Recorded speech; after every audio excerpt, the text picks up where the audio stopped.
मैं रूपेश। मुख्य विषय संसार आनंद का सागर है या दुख का। मुख्य विषय है संसार आनंद का सागर है या दुख का लेकर के उपस्थित हो रहा हूं।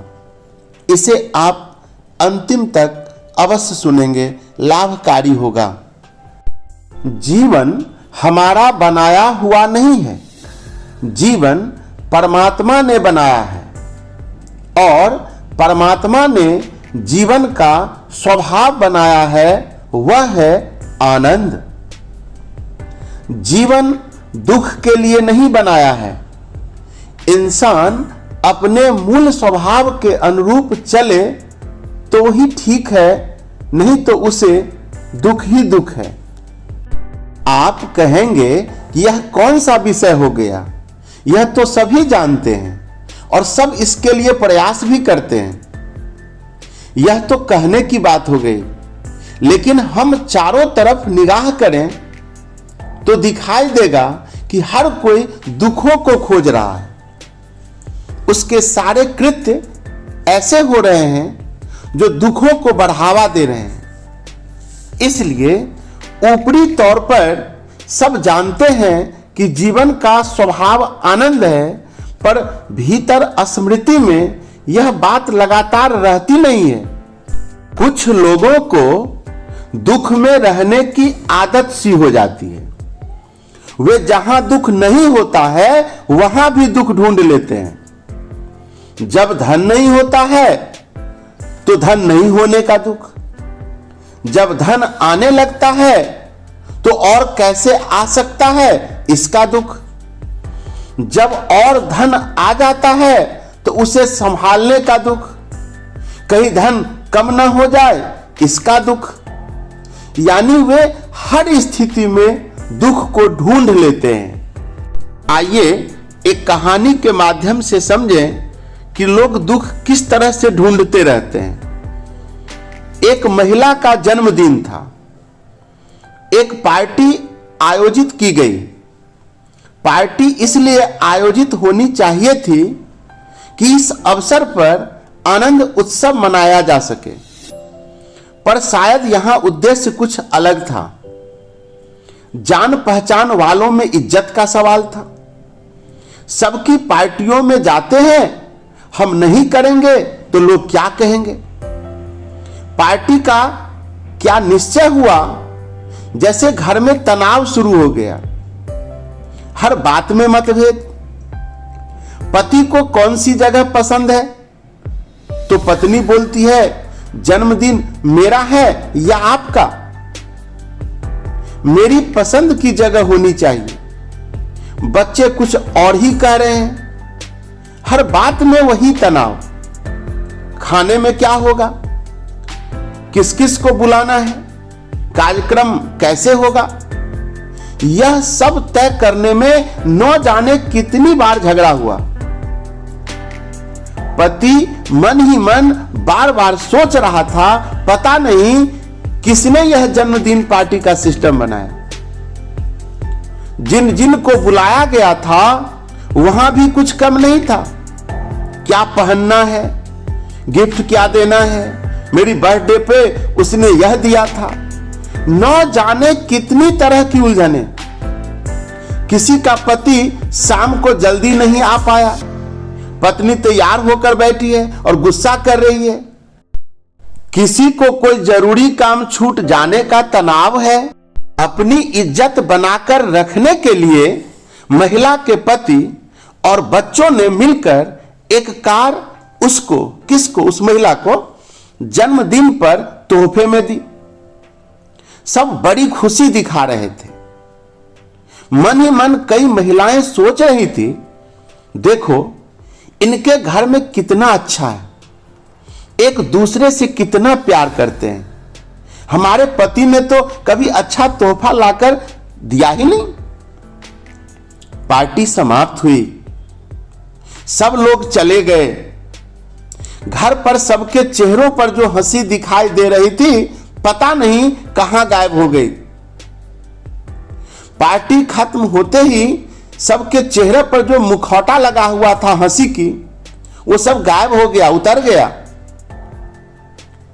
पत्नी बोली, कार ही देनी थी तो कम से कम मेरी पसंद की तो देते, और नाम मेरा कर दिया और चलाएंगे सब।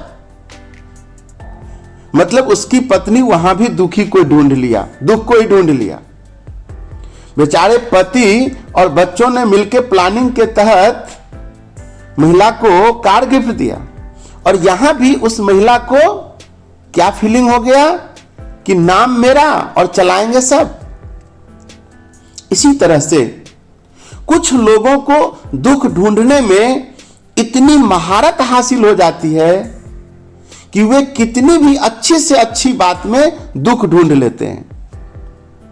जब आप दूसरों को दिखाने के चक्कर में पड़ जाते हो तो यह नकलीपन बड़ी तकलीफ देता है। हर समय यही चिंता खाई जाती है कि लोग क्या कहेंगे। अच्छे से अच्छे खुशी के अवसर को सिर्फ इस बात के पीछे दुख में बदल देते हैं कि लोग क्या कहेंगे। इसीलिए यह कहावत बन गई है कि सबसे बड़ा रोग क्या कहेंगे लोग। क्या कहावत होगी है? सबसे बड़ा रोग क्या कहेंगे लोग। इस तरह से जो दुख सृजन करने वाले लोग होते हैं वे बड़े ही खतरनाक होते हैं। इंसान के शरीर की हत्या तो छोटी बात है, लेकिन ये लोग अपने मूल स्वभाव की ही हत्या कर डालते हैं, जो बहुत ही खतरनाक अपराध कर सकते हैं। हर पल इस बात को ध्यान रखें कि जीवन का स्वभाव आनंद है। बात जितनी आसान लग रही है उससे थोड़ी कठिन है। इस दिशा में सिर्फ यही काम सबसे ज्यादा महत्वपूर्ण है। इस बात को स्मृति में रखना कि हर पल मुझे आनंद अवस्था में रहना है। अपने आप सारी सोच, सारे कृत्य सुधर जाएंगे, जीवन की दिशा ही बदल जाएगी। ये जीवन में चापलूसियां, चालाकियां, नकलीपन, दूसरों को धोखा देना सब कुछ निकल जाएगा, क्योंकि जो भीतरी आनंद अवस्था की दशा में हो वह यह सब कर ही नहीं सकता। ये सब जीवन के आनंद को समाप्त करने वाली बातें वह सोच भी नहीं सकता, जो सचमुच अंदर से आनंदित होता है। बड़े से बड़ा तथाकथित धार्मिक व्यक्ति भी जालसाजी इसलिए कर लेता है क्योंकि वह अपने मूल स्वभाव को भूला हुआ है। वह धर्म का भी ढोंग कर रहा है, भीतर की कोई यात्रा है ही नहीं उसको। कुछ लोगों को दुखी रहने की इतनी आदत हो जाती है कि सब कुछ ठीक चल रहा होता है, सारी बात खुशी की है, लेकिन उनको जैसे असामान्य सा लगता है। वे ऐसी घड़ी में भी दुख की कल्पना करने लग जाते हैं। वर्तमान में कुछ गलत नजर नहीं आ रहा हो तो भविष्य की आशंकाओं से भर जाते हैं कि कहीं भविष्य में न कुछ गलत हो जाए। यह सब इसलिए होता है कि वे अपने मूल स्वभाव का स्मरण नहीं रखते हैं। यदि मूल स्वभाव का स्मरण हर पल रहे तो इंसान हर समय आनंदित रह सकता है, वह भी भीतरी आनंद। इसका अभ्यास करें। अभ्यास करते करते एक दिन ऐसा आएगा कि हर जगह, हर परिस्थिति में आनंद ही आनंद का एहसास होगा। कुछ इंसान के मुख से आप भी सुने होंगे कि वे कहते होंगे संसार दुख का सागर है, संसार दुख का सागर है। और मैं कहता हूं वही इंसान यदि अपने मूल स्वभाव का स्मरण करें और आनंदित रहने लगे और अपने आसपास के माहौल को भी आनंदमय बना लें तो निश्चित तौर पे उनको लगेगा कि संसार आनंद का सागर है, न कि दुख का सागर है। दुख और आनंद दोनों ही भाव जगत की देन है। बाहरी जगत से इनका कोई नाता नहीं है। बात स्मरण में आने की देर है। बस जिस तरह फूल का स्वभाव खिलना है, हवा का स्वभाव है बहना, पानी का स्वभाव है शीतलता, पानी को आप कितना भी गर्म करो, जैसे ही उसको अपनी अवस्था में छोड़ोगे वह पुनः शीतल हो जाएगा। लेकिन यदि पानी को लगातार गर्म ही करते रहोगे तो वह अपने मूल स्वभाव में कैसे आ पाएगा। उसी प्रकार यदि जीवन में दुखों का ही स्मरण करते रहोगे तो जीवन अपने मूल स्वभाव में नहीं आ पाएगा। यदि आप भावों को निष्क्रिय कर दो और पूर्ण शांत अवस्था में चले जाओ तो चित्त स्वतः आनंद अवस्था में चला जाएगा, क्योंकि वह उसका मूल स्वभाव है। आनंद तो बिना प्रयास भी मिल सकता है, लेकिन दुख, इसके लिए तो भावों में जाना ही पड़ेगा, कुछ प्रयास करना ही पड़ेगा। और जब प्रयास ही करना है तो दुख के लिए क्यों, आनंद के लिए क्यों नहीं किया जाए। अभ्यास के लिए उन पलों का स्मरण करें जब आपके जीवन में असीम आनंद का अनुभव हुआ हो, जब जब कुछ सकारात्मक घटित हुआ हो। हमारी कुछ आदत सी हो गई है कि हम नकारात्मक बातों का ज्यादा स्मरण करते हैं। किसी में 100 अच्छाई है तो उसकी बात नहीं करेंगे, लेकिन एक बुराई है, यदि कोई एक बुराई है तो उसकी बात अवश्य करेंगे।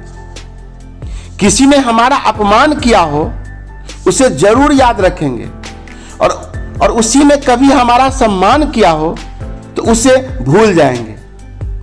कोई अप्रिय बात हो गई हो तो बड़े जोर शोर से चर्चा करेंगे, लेकिन कोई प्रिय बात हुई हो तो उसे सामान्य समझकर भूल जाएंगे।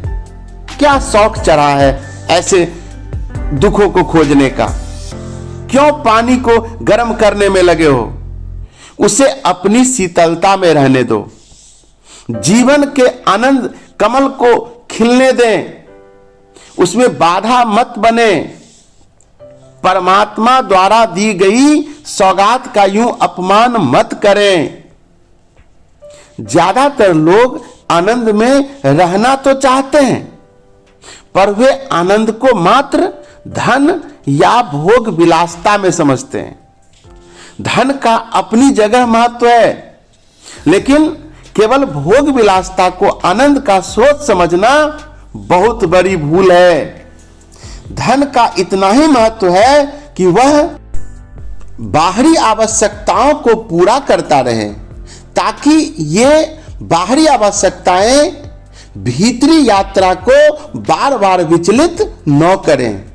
लेकिन धन को अंतिम आनंद मान लेना आनंद से दूर होना है।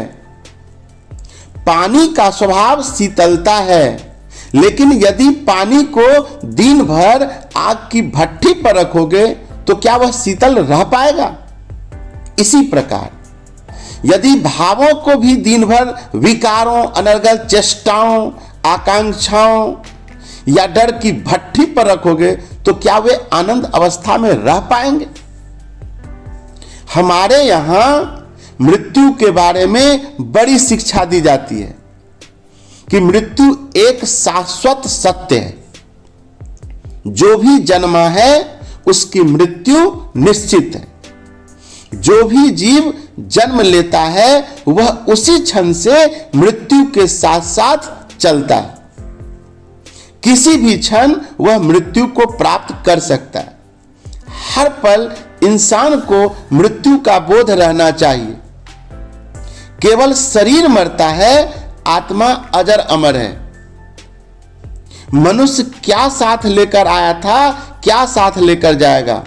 यह शरीर मिट्टी का पुतला है। इसका इतना मोह मत करो। जीवन चंद घड़ियों का खेल है। इस प्रकार की अनेक शिक्षाएं हमको दी जाती हैं। क्या इस दुनिया में एक भी व्यक्ति ऐसा हुआ जो यह कह पाया हो कि जीवन जब एक खेल ही है और यह समाप्त ही होना है तो मैं क्यों इतनी मेहनत करूं? क्यों ना इसको ऊपर वाले के भरोसे छोड़ दूं? जो होगा सो हो जाएगा। बचा तो मैं वैसे भी नहीं सकता। कितनी भी कोशिश करेगा तो भी वह नहीं कर पाएगा, शरीर को नहीं बचा पाएगा, जीवन को नहीं बचा पाएगा। आत्महत्या भी कोई इस सोच से नहीं करता। वह तो अपने भावों को विकारों की भट्टी पर इतना ज्यादा तपा लेता है कि वह आनंद की एकदम विपरीत अवस्था में चला जाता है। अन्यथा यह किसी भी इंसान के वश में है ही नहीं, क्योंकि परमात्मा ने मनुष्य का स्वभाव सृजनात्मक बनाया है। सृजनात्मकता आनंद का ही रूप है। इंसान जैसे ही मृत्यु बोध में जाएगा, वह तत्काल यही सोचेगा कि मैं कुछ न कुछ सृजन करके जाऊं, क्योंकि यही उसका स्वभाव है। अलग अलग व्यक्ति की गतिविधियां अलग अलग हो सकती हैं। जीवन को मिथ्या धाराओं में जकड़ लेने से उनके निर्णय विपरीत भी हो सकते हैं, पर यह निश्चित है कि जीवन का स्वभाव दुख नहीं है, उसका स्वभाव आनंद है। इसलिए संसार आनंद का सागर है, न कि दुख का सागर। यह कहना कि संसार दुख का सागर है, इसका मतलब आप दुख को ढूंढते रहते हो, अंदर गोता लगाने का प्रयास ही नहीं करते हो। अगर अंदर गोता लगाने का सीख लिए तो जीवन आनंद में ही रहेगा और संसार आपको आनंद का सागर ही लगेगा। अंत तक सुनने के लिए बहुत बहुत धन्यवाद। स्वस्थ रहिए, अपना ख्याल रखिए।